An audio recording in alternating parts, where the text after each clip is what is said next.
Imagine with only 25,000 Kenya shillings unaweza pata hii ZY electric scooter.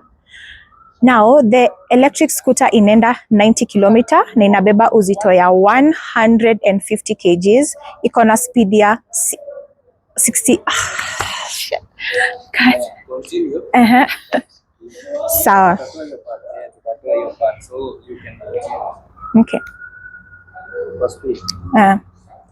Inaenda na speed ya 65 kilometers per hour and then ni self, unajichajia we mwenyewe, unajichajia kwa nyumba. Ina take 6 hours kucharge ndio ikupatie hiyo 90 kilometers. And another thing, mtu mmoja inaweza beba tu mtu mmoja peke yake, not two people, because this is an electric scooter. So the 25,000 Kenya shillings, that's the deposit at a daily payment of 499 for 18 months.